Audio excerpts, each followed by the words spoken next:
À la une, le décès de John McCain en une de la presse américaine. Le drapeau américain flotte sur le Capitole à Washington, en l'honneur du sénateur John McCain, le 26 août 2018. Copyright Reuters. Joshua Roberts. Le sénateur John McCain n'était pas le sénateur de l'Arizona, mais des États-Unis, titre ce matin le Phoenix New Times. Et à voir le traitement de la presse américaine sur le décès de cet ancien militaire, pilote de l'armée qui avait été fait prisonnier pendant la guerre du Vietnam pendant 5 ans, candidat malheureux à l'élection présidentielle en 2008, on comprend immédiatement qu'il ne s'agissait pas d'une simple figure politique locale. John McCain était un homme marqué, mais un guerrier heureux, estime quant à lui le New York Times dans son éditorial du jour. Avec lui, on ne savait jamais à quoi s'attendre. C'était l'un de ses traits de caractère qui attirait, qui le rendait intéressant, et également une des choses qui rendait dingue ceux qui attendent une certaine cohésion idéologique, car John McCain n'hésitait pas à aller à contre-courant au sein même de son parti, estime le Washington Post. D'où cette tribune dans les pages du Washington Post intitulée « John McCain avait compris que le Parti républicain était en train de vendre son âme, ce qu'il refusait ».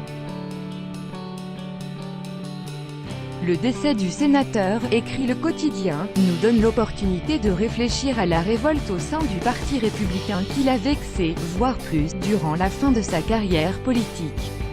Une évolution qui a engendré chez lui une haine à l'égard de Donald Trump.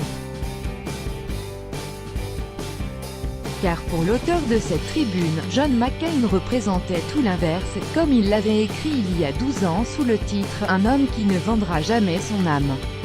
L'ancien candidat à la Maison-Blanche aura le droit à des funérailles nationales. Comme pour John F. Kennedy, Ronald Reagan, Rosa Parks et ou encore quelques illustres sénateurs, le cercueil de John McCain sera présenté ce vendredi dans la rotonde du Capitole à Washington, un rare honneur, avant une messe samedi, là encore à Washington. Les Américains veulent rendre hommage à ce héros de guerre et cet homme politique.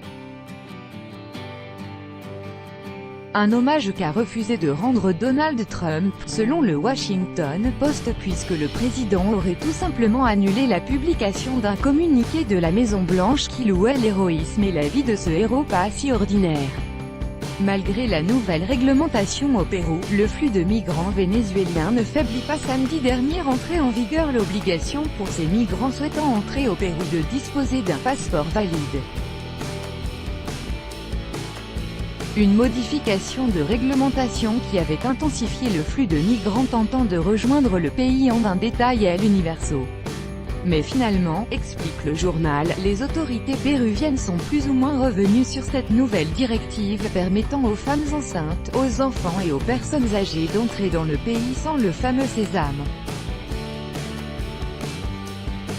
Selon le quotidien Péru 21, des bureaux des services de migration ont également été installés à la frontière, ce qui permet aux Vénézuéliens ne disposant pas de passeport et qui n'entrent pas dans les catégories citées précédemment, de faire des démarches qui leur permettent tout de même d'entrer au Pérou.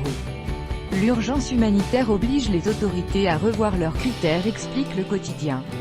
Des autorités qui comptent dialoguer avec le groupe de Lima pour trouver des solutions plus pérennes, annonce Péru 21. En Haiti, la presse salue le mouvement. Il était plus que temps qu'elle exige que la lumière soit faite sur l'utilisation du fonds Pétro-Caraïbes, ajoute le quotidien.